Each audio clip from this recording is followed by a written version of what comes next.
All right. Again, hello everyone. My name is Adeo. I'm CEO of the Dessel Group. I'm also chairman of the Founder Institute.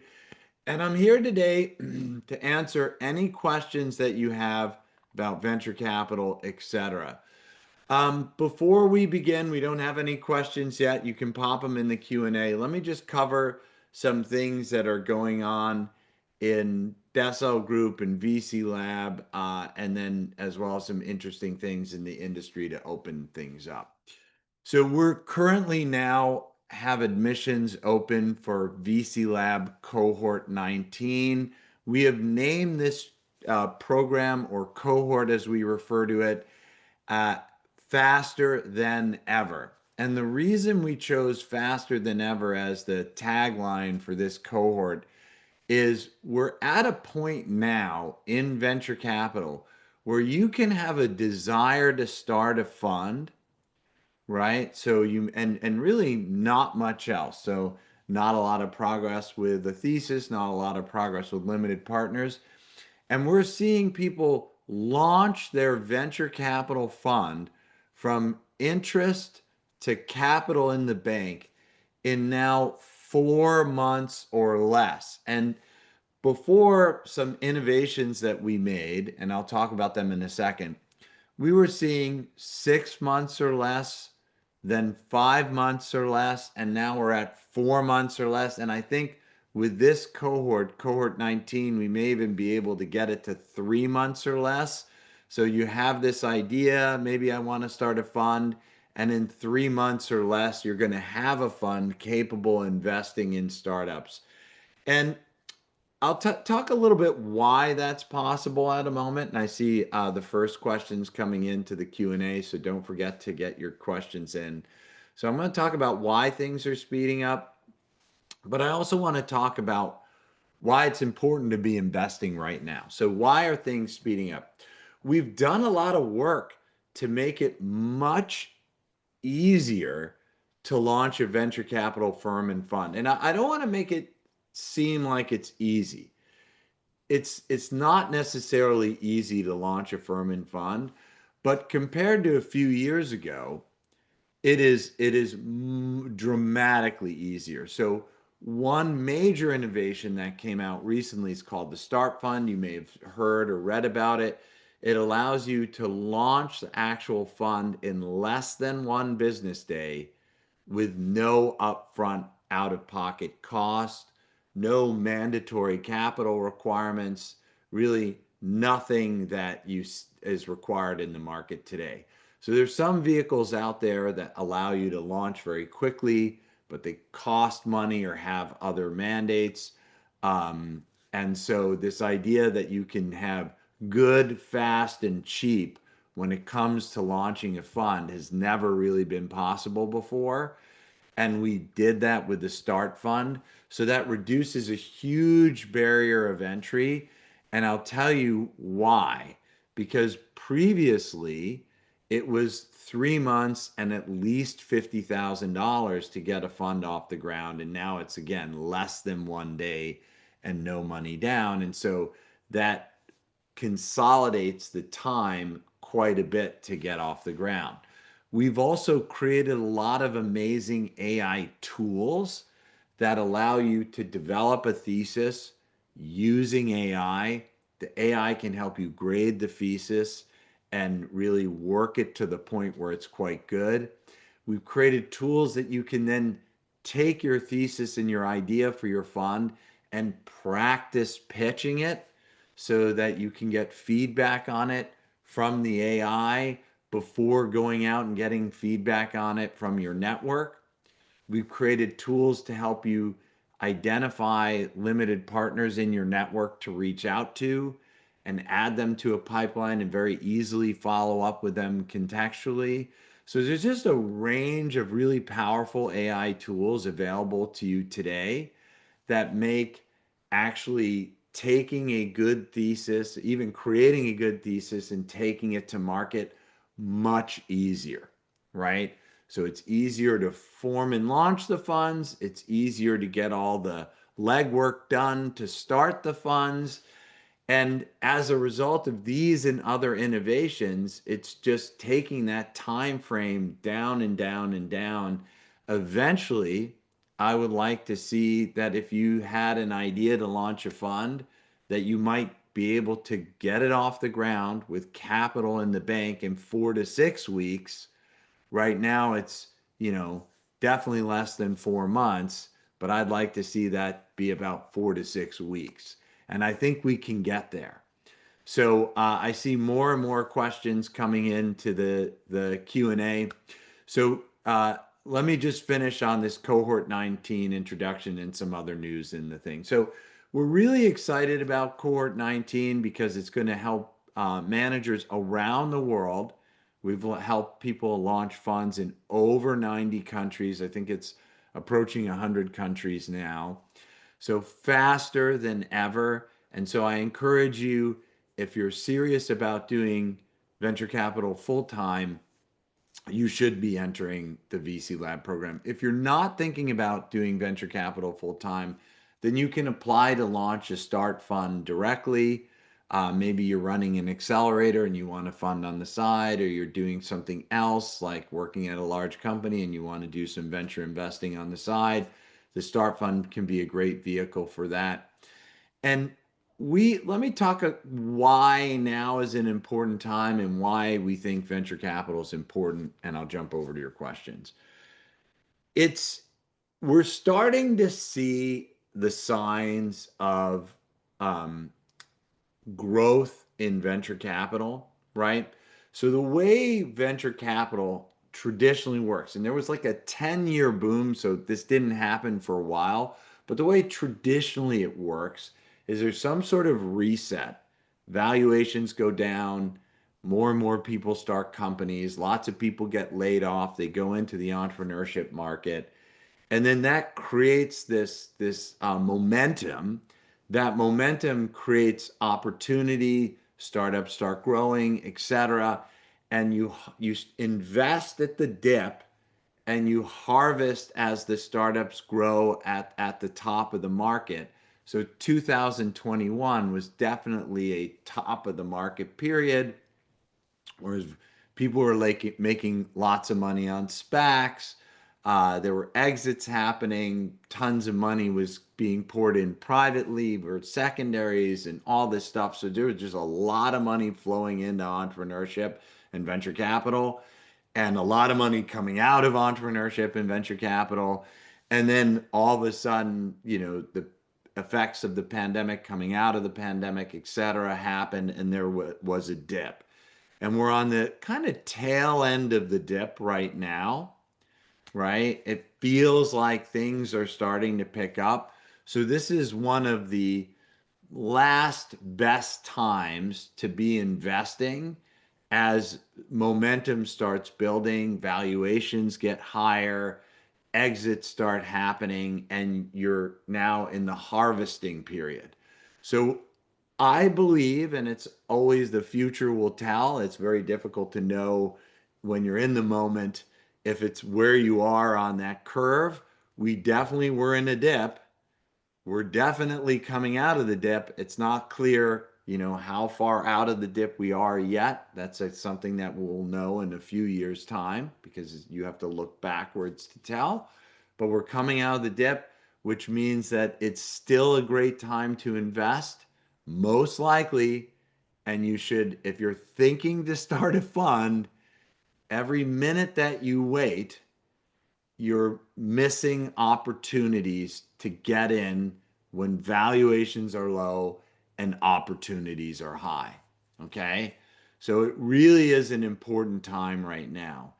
And on top of that, I stand in front of the world here, and it's you can see it's a bit of Africa and parts of the world that don't have a lot of venture capital. The reality is that most of the world today does not have venture capital.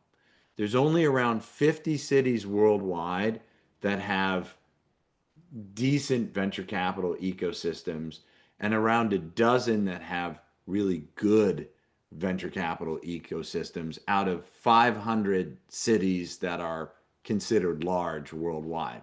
So so that's like 10% of cities have any venture capital of note, and a very, very small portion of that then have about 1% have really what could be considered strong venture capital ecosystems. And what we've seen over and over again is that when venture capital goes into a country or a city or a region, you start seeing massive positive societal transformations occur. You see billion-dollar companies get started that disrupt incumbents. They provide better services like insurance to consumers, better health care. So venture capital, when done right, and even when done wrong, ends up being a force for good in the world. So for us, it's very important to see thriving venture capital ecosystems in every country, in every city worldwide, because that rises up humanity. It solves problems that we're facing. It creates a better quality of life. It allows us to fix things like climate change, fix things like bad health care, and really make the world a better place. And for the number of firms that are needed to get to a point where, let's say, half the cities in the world have a decent venture capital ecosystem, that's about 10,000 firms from where we are now, which is roughly, if you add 10,000 firms, the venture capital market would roughly triple. Okay. To get to the point where all 500 cities have decent venture capital ecosystems, we're talking 25,000 firms.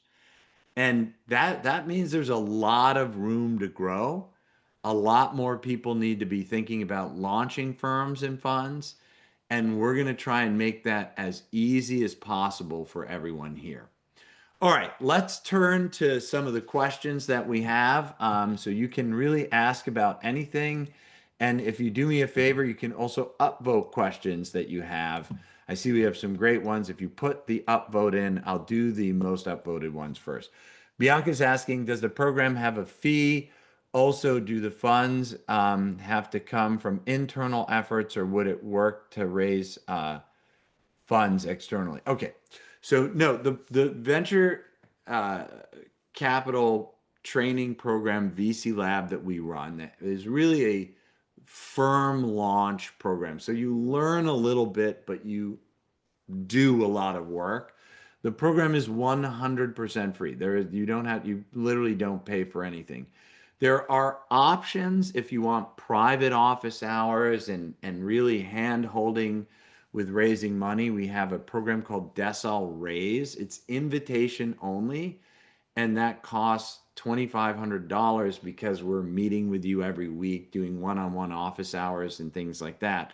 But the basic program, which is amazing, it's got last program I think had an 87 NPS, is completely free. There's no equity, there's no cost, nothing. And we help you raise money from limited partners. Now, the reality is most venture capital funds, when you're starting out, the first money in to your first fund will come from people you know. Full stop. It's every time I've raised a first fund, it's come from people that I know. When you raise a first fund, it will come from people you know. Now, that's usually not all of it, right? But your first close on your first fund will almost be 100% people you know. Then you might do a second close and you'll have mostly people you know and some people you know less well. And maybe by the third close, you can start getting people you didn't know to invest in the firm and fund. But your money in the first close of your first fund will come from people you know. Now, we will introduce you as you get your first fund closed and the first close on your first fund done. We have programs to introduce you to limited partners, and these programs do work. But again, your first close on your first fund will be people that you know.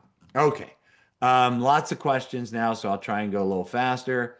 And remember to upvote. Michael's asking, how is VC Lab useful for a venture studio overall versus a venture fund? So, Michael, we have launched most new venture studios worldwide. In fact, if you look at venture capital as a whole, VC Lab launches 60% of all, actually over 60% of all new venture capital firms worldwide. To give you a sense of what those numbers are, so I think this year we're going to be closer to 300 firms that we will launch. Okay. And worldwide, in the biggest year in history, I think just around 500 firms have been, maybe like 520, something like that. So again, we might launch around 300 of the 500 if it's a big year, and it's 400 if it's a small year, of firms that are launched worldwide. Now we're also growing the market. When we started, 300 to 400 firms a year was a fairly common number to see launch. And now it's 400 to 500, and we're just a huge percentage of that number. Now, when it comes to venture studios, the ratios are the same. So we launch a huge number of venture studios, and it's a big percentage of the venture studios that launch. Now, let me draw a distinction. Venture studios can launch without a venture capital firm, and venture studios can launch with a venture capital firm. So obviously, we're doing the ones with a venture capital firm. So we help you set up your studio with an attached venture capital firm that will invest in the companies that you create, as well as possibly invest in the studio itself. And we'll cover that in the program. We have a whole track for venture studios. We are dominant in the venture studio world today. Um, Daniel's asking, what is the biggest mark that separates an application that gets selected from one that doesn't? Obviously, if you get a referral into the program, that we take referrals very seriously, and that's a huge checkbox. And I would say it's rare that we don't accept a referral. So referrals are one of the strongest ways to get into the program. The next is like we genuinely look if you can succeed raising a fund. And the things that mark success raising a fund, kind of in order, but you can be strong in one and weak in others, and we'll still let you in. But obviously, if you've been an investor and have success before, that's a big positive sign. If you have a strong network on LinkedIn that includes limited partners, that's a big positive sign. And if you have a very interesting thesis that you've put work into and it looks like it might get traction with investors, that's a very big positive sign. So those are three things on top of being referred, Daniel, that we look for, that we think are quite good. Um, and can I ask, Domenica, we have a great number of questions now. Can you just make sure that we don't have duplicate questions in there? Keep the questions coming and remember to upvote. Ashley's asking, I've been in biotech and medtech startup space. However, I have no experience raising funds. Is cohort 19 ideal for someone like me? Yes. I mean, look, raising a fund is hard. It's harder than raising for a startup, and it is nothing like raising for a startup. With a startup, you're saying, I'm doing this, invest in me, and I'm going to get really big. When you're raising for a fund, you're like, you're a money manager. So you're like, give me your money, and I will invest that money into companies, right? And so I will basically be a middleman, right? I'll then take your money and put it into companies, right? So it's very different, raising for a fund than raising for a startup.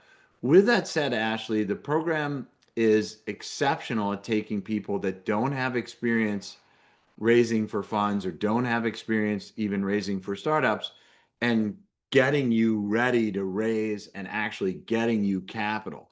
Now, the trick, as I brought up in an earlier response is that most of the people that are going to come into your first close on your first fund are going to be people that you know.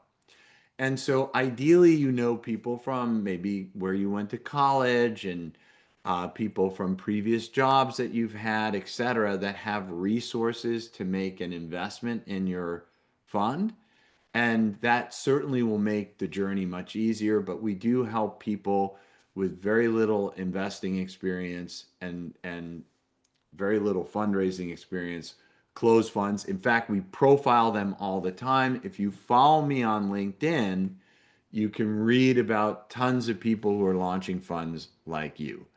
Um, uh, Zeshan is asking, I'm a professor teaching CS students in three areas.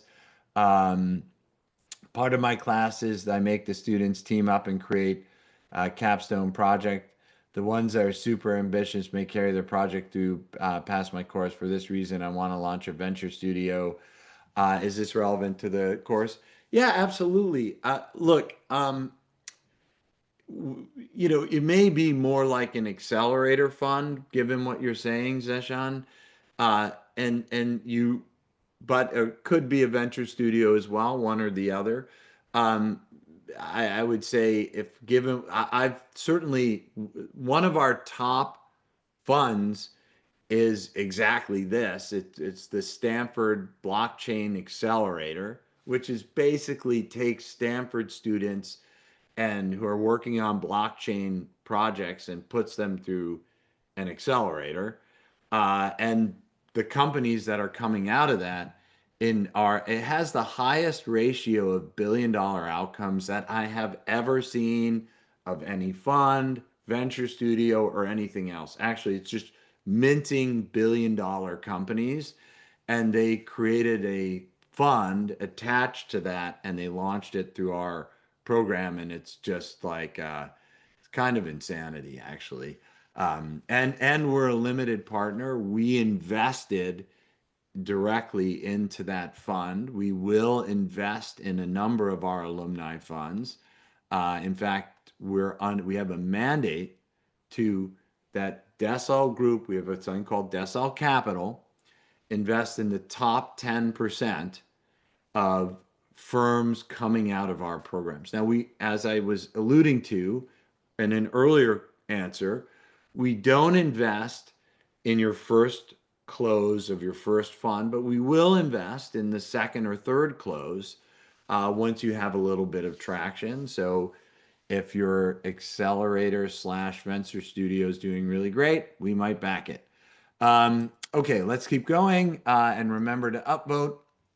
Emmanuel is asking, thank you. Is VC Lab strictly for VCs or is it also for someone who is looking to invest across different asset classes? So if you're looking to be more of a limited partner, Emmanuel, investing in venture and other asset classes, we have a program called the LP Institute, and maybe we'll put a link in the chat for you there.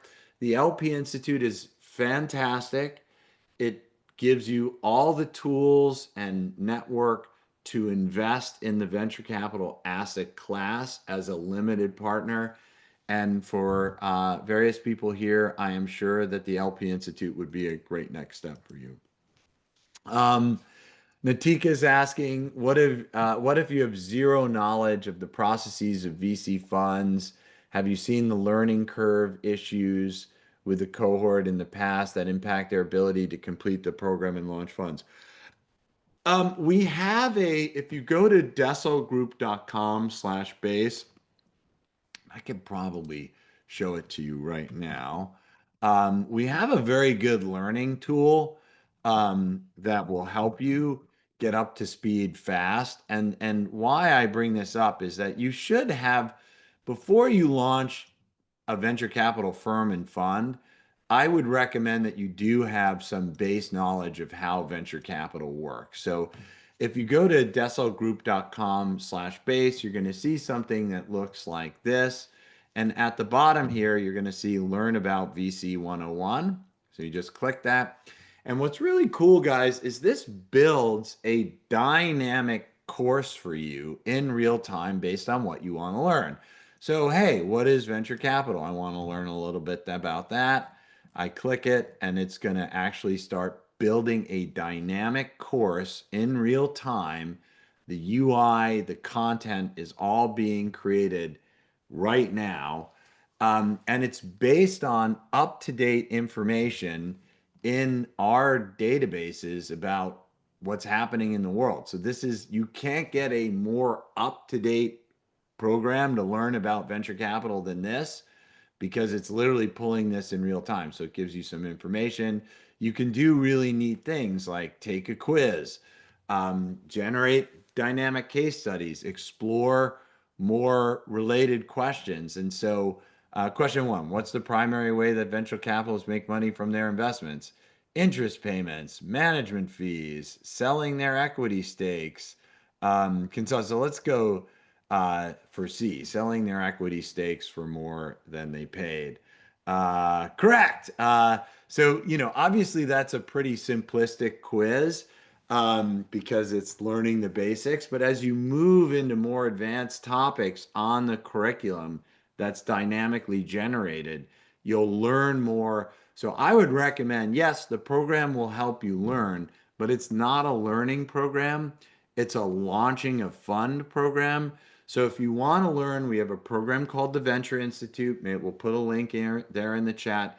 And we have online learning tools as well that should help you. Okay, Chad's asking, when you're talking about fast closing funds, what do these look like? People who had existing relationships, small funds.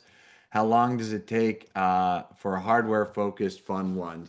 So look, you everybody in, if let's say, first of all, fund ones in 2025, the average fund size is $12 million. Okay.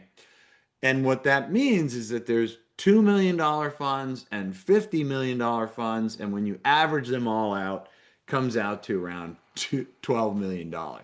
So most people who are just starting so let me even get a little more specific.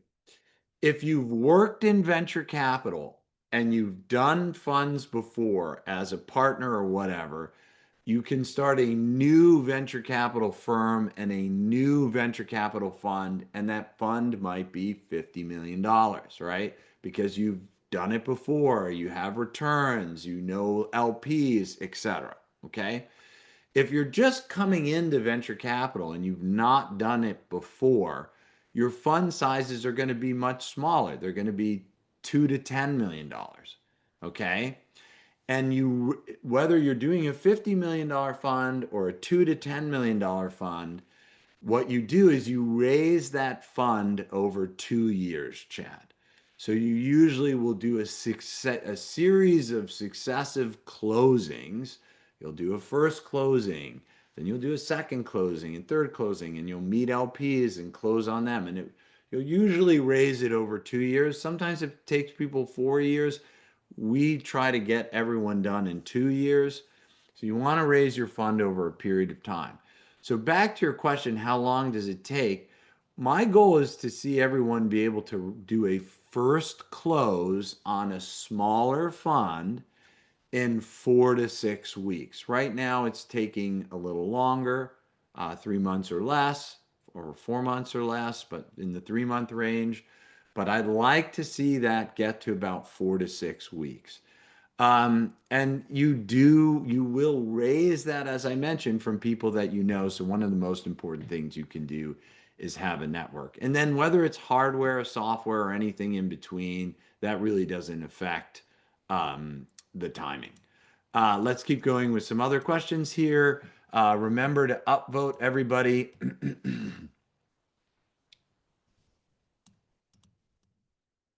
Um, we are creating an LLC subsidiary venture arm for our national nonprofit EdTech. Any suggestions on how to employ as an organization versus a person? Um, so what I would say there, and this is, sorry, everything got moved around. Remember to upvote, guys. So, you know, I these things don't always, that structure is a hit or miss, right? It's tricky to, first of all, when you create a venture capital firm, right, you have a management company, a general partner, and a fund. It's a three entity structure. So you wouldn't really create an LLC to do this and do that. You need to create a three entity structure. And I wouldn't even worry about structure. The one of the huge mistakes that most people make is they're like, I'm setting my fund up and I'm going to spend all this money. It can cost $50,000 or more. And when I say 50,000 or more, 50,000 is really like cheap. So most fund structures today to set up, unless you're using something like the Start Fund, where we've gotten to set it up for free, cost around the average is 100 to 125,000 in the US. And when you're outside the US, it's even more.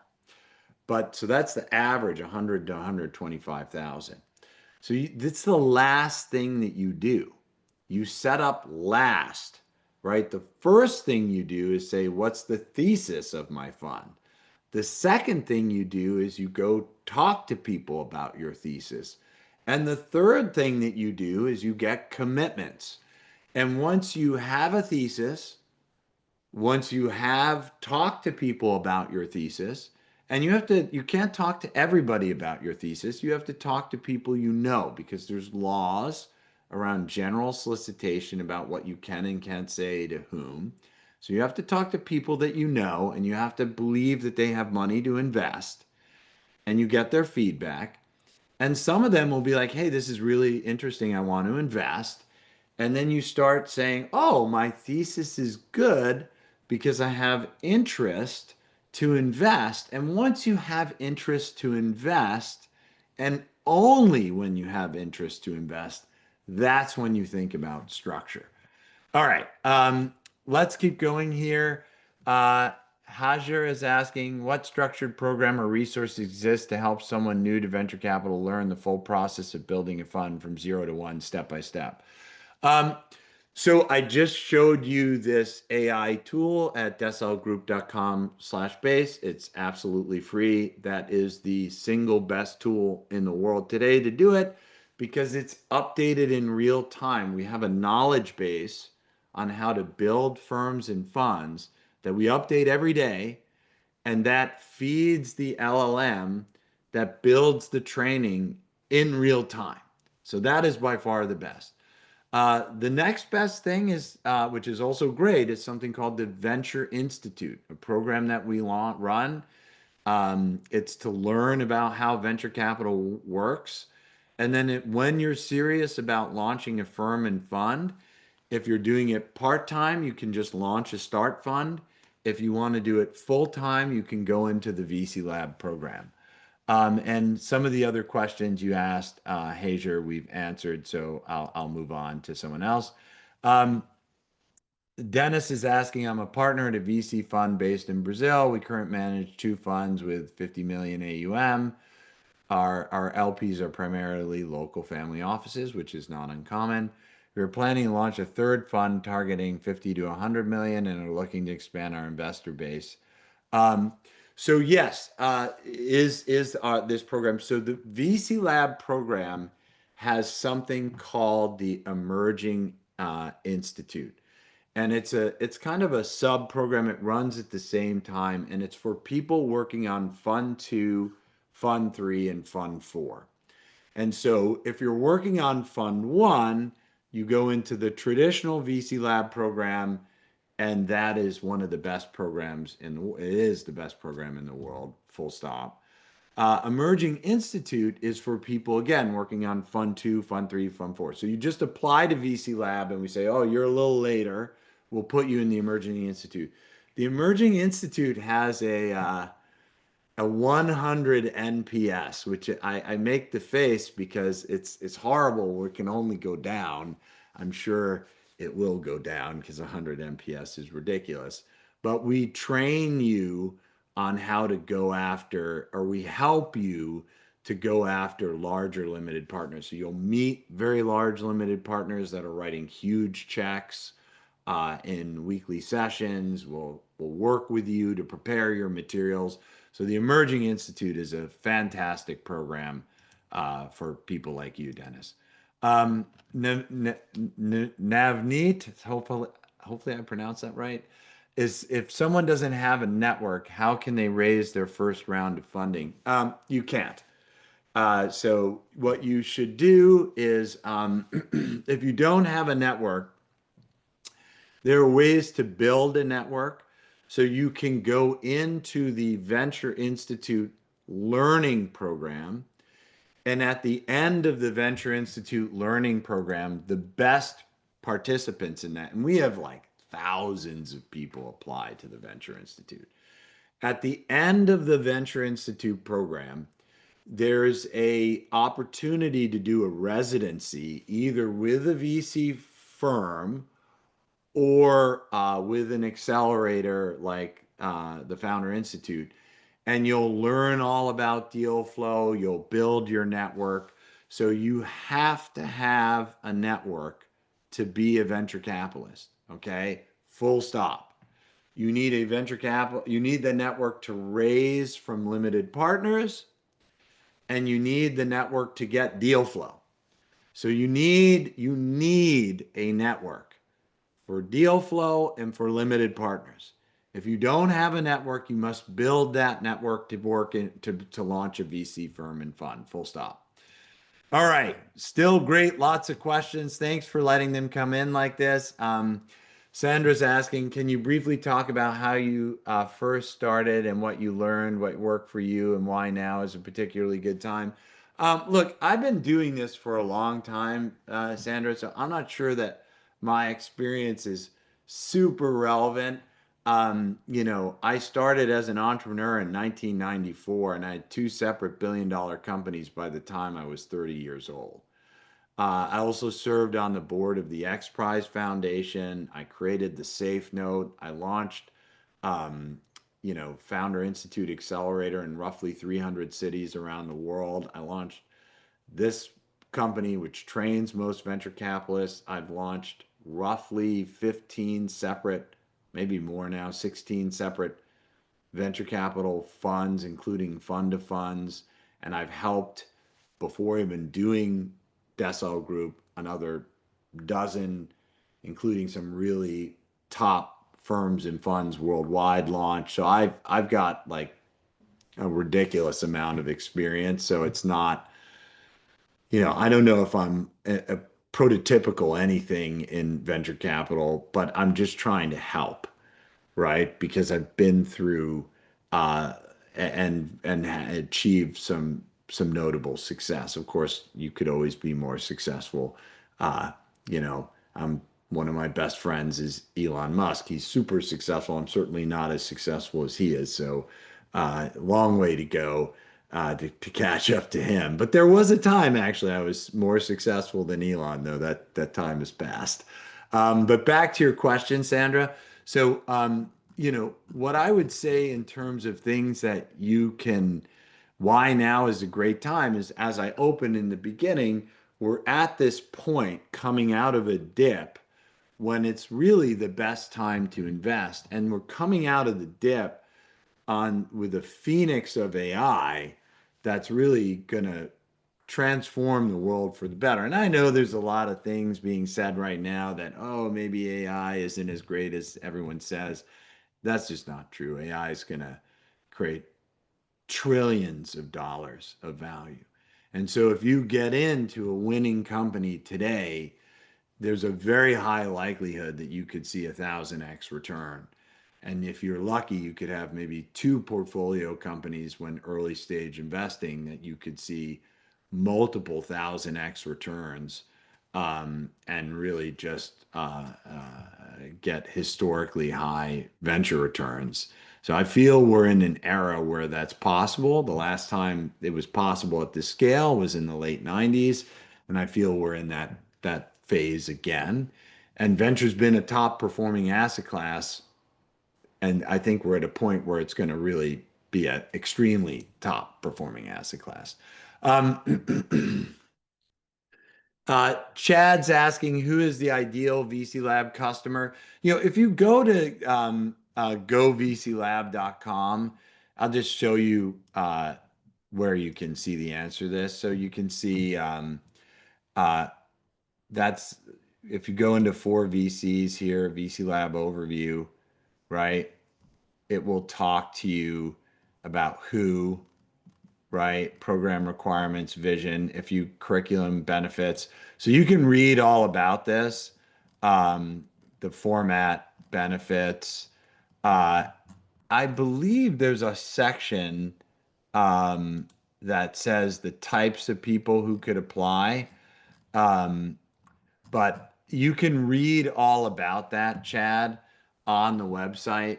And, basically, we're launching over 60% of all new venture capital firms and funds worldwide. So if you're serious about launching your firm and fund, then you just go to VC Lab. Okay. Colleen's asking 10 to 25,000 firms would mean a ton of fundraising from a limited number of LPs.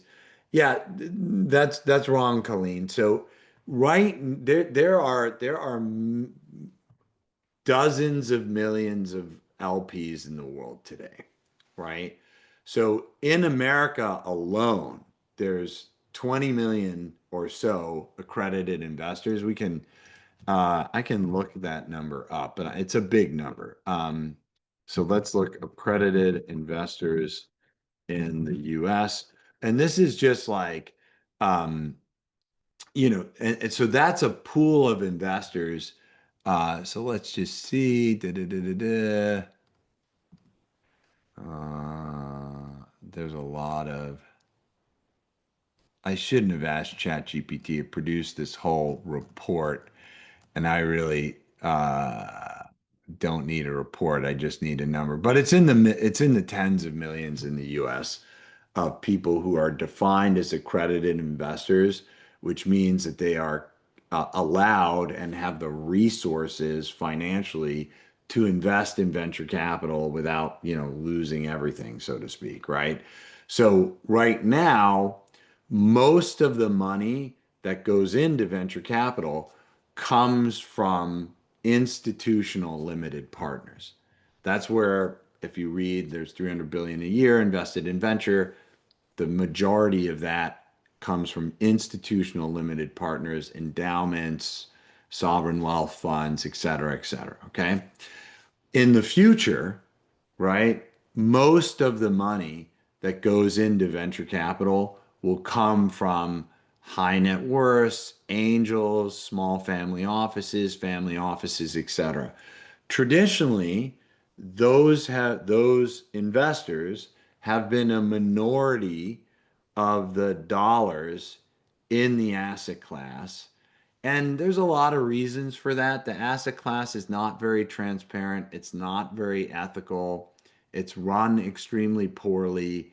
Uh, the list is long why the larger swath of investors in the world have not come into venture capital, and we're fixing it. We're making the asset class ethical. We're making it run really well. We're making tools to easily invest. So we're unlocking these high net worth angels, small family offices. Just to give you a sense of scale, our platform right now has over 225,000 of these emerging limited partners or micro LPs that our managers are raising money from. And as I mentioned, there are definitely many tens of millions of them worldwide. So there's not an issue there. Um, your Dotlet is asking, hey Deo, thanks for your presentation. I don't think I gave a presentation, but happy to answer questions. My question is, what's the most important thing when filling out the application for VC Lab? What do you pay attention to? I mean, just as I mentioned earlier, like we look at your network. Your network is super important. We look at your thesis. That's super important. We look if you've made investments before. That's super important. And those three things I would say are the most important things. that we look at. And if you don't mind archiving questions that we've answered, Dominica, just so I can go to new questions. Um, uh, Bianca's asking, I've never heard about a venture studio. Can you explain what it is and the difference between a venture fund? Yes. So, venture funds invest in companies created by other people. Venture studios create the companies and then invest in them as well. They don't always invest in them, but they mostly invest in them. So, in a venture studio, there's a group of very high level, super talented people. They come up with ideas for companies. They then build that company in a studio, in like a in a in house. That company gets a little bit of traction, and then they break the company out of the studio. They release it into the world, and usually when they release the company into the world, because it has traction, they get funding for that company and help it take off. Okay, so remember to upvote questions. Mez Gebu is asking, is there any resource you recommend for startup founders who have not yet got clients or tractions but working on MVP? Yeah, I mean, look, obviously I'm a fan in the early stage of Founder Institute. The Founder Institute is the leading idea stage accelerator in the world. There are literally programs all around the world so that if you're thinking to launch a company, you can join a program. They help you with MVP level work, getting customers and stuff like that. It's a great program. It does cost money because it works at the idea stage. So, like many people who come into the Founder Institute still have a day job, and if you have a day job, you can't raise money. In order to raise money from professional investors as a startup founder, you need to quit your day job, work on the company full time, and have traction. Um, Prigod is asking, we're setting up a fund of funds to invest in Tanzania focused funds, either locally or incorporated in the country. Currently backed by government and a few DFIs. Currently structuring while securing commitments. You facilitate intros. So look, you're doing things already wrong, and I can just okay. So you always do structuring last. You probably don't want to form anywhere in Africa, including Mauritius, because it's expensive and bureaucratic and corrupt.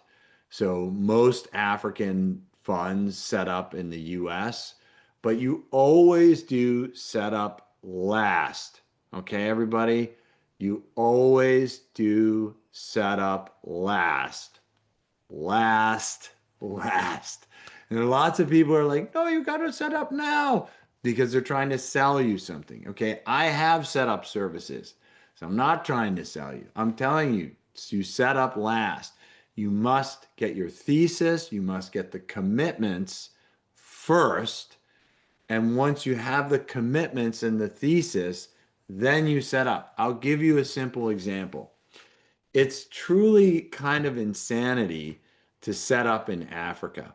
However, some limited partners will mandate that you set up in an African domicile, like Mauritius. But Mauritius is corrupt, slow, expensive, and so unless someone demands that you set up there, you would never set up there.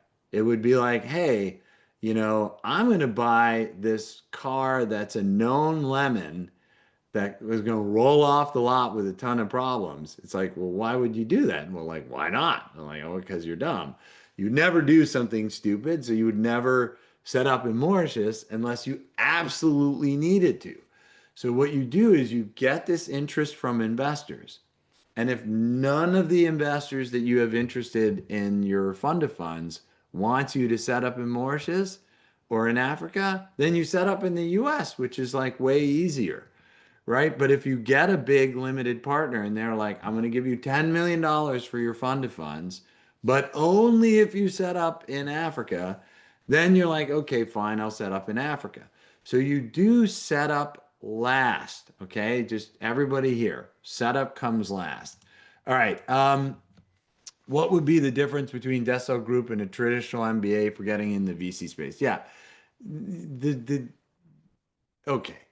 Like first of all, an MBA is there's actually the leading researcher in venture capital actually just published a report about how the number of MBAs in venture capital is declining precipitously. An MBA is, first of all, traditional education is deeply broken. And I'm actually a fan of traditional education. I have a daughter in college. I want my two younger children to get a traditional education in college. With that said, I feel it's also deeply broken. I'd like, to some extent, I'd like these colleges to get their act together and fix education. There was actually a giant thing that came out from Stanford students in the Stanford Graduate School of Business, provides their MBAs, who said they're learning nothing in school. The reality today is your MBA will not get you a job in venture capital. If you go through the Venture Institute and you do well, you will literally work at a venture capital firm, and we are seeing a double-digit percentage of those people getting jobs at the venture capital firms where they did their residency. So it is a far better way to get a job in venture capital than an MBA. It's not even comparable. I would say an MBA today would hurt your chances of getting a job in VC. Full stop. When you raise a fund or raising a fund, are your LPs flexible about paying your 1% commitment over time? Uh, what about setting a salary? This is a question from Angela. So there's something when you start a VC firm and fund called your GP commit. It's where you invest 1% of the fund value. That is really not applicable in most small new firms and funds. What happens is if you're starting a smaller firm and fund, you don't need to do a GP commit. It's very uncommon to see. You might want to. I would recommend doing it if you can, but it's not required for smaller first-time managers because you don't make a lot of money on salaries. We have an article, by the way, on how you can make money as a VC in Fund One, and start funds cover this as well. So if you're doing a start fund, you can actually, with a smaller fund size, you can make enough to live on very easily. With a traditional fund and a smaller fund size, there are ways to do it as well. We have an article on it. Hopefully, Dominican can find it and post it in the chat, Angela. But the 1% GP commit is definitely optional in first funds, especially with the smaller fund size. And there are lots of ways to make a living salary. But it's not easy to launch a fund, but once you get the fund off the ground and running, you should be able to live on it, no problem. Daniel's asking, you said that referral is an incredible sign for Dessel Group to accept someone in the VC lab. Is there a list of alumni? No. We have profiled, there's no list of alumni anywhere. We have profiled alumni on our uh, on my social account in particular. So if you follow me on LinkedIn, you'll see I featured the times that we profile alumni. Um, Dominica, we should profile John Roberts. He's super prolific in the community. He actually posted on LinkedIn today. If you need a referral into VC Lab, reach out to me. His name's John Roberts. Maybe you could put John Roberts' profile in the chat for everybody. So he's great. He's offered to refer people. So if you want a referral, John would be great. Uh, and with that said, hopefully I answered that question. So we're out of questions with 2 minutes left, but we covered a lot of stuff. I know there were some questions that came multiple times, and we archived them because we answered them before. But let me just leave you with this. It's easier than ever to enter venture capital, mainly because of the initiatives that we're doing. It's faster than ever to launch a venture capital firm, mainly because the initiatives that we're doing. So if you're thinking about a career in venture capital or thinking about launching a firm or fund, I would just say apply to the program that feels best to you. And there are three buckets. Venture Institute, really to learn about venture capital and maybe get a job. VC Lab to launch a firm and fund, and LP Institute to start investing in venture capital as an asset class. And you could say, hey, I'm looking more at a job or I want to launch a fund. So apply the program. Here's what we're going to do. We're going to get on the phone with you. We're going to talk to you and we're going to figure it out. So you might have applied to Venture Institute, but you'd be better at VC Lab. We'll figure it out with you. Okay. And then we'll help you get to where you need to go. So apply to what feels right, and then we'll help you get into the best program for what you need. All right, everyone, this was great. Thank you, everyone. Hopefully, it was helpful. I certainly enjoyed it, and hopefully, we'll get more time to interact in one of the programs. Thanks, everybody.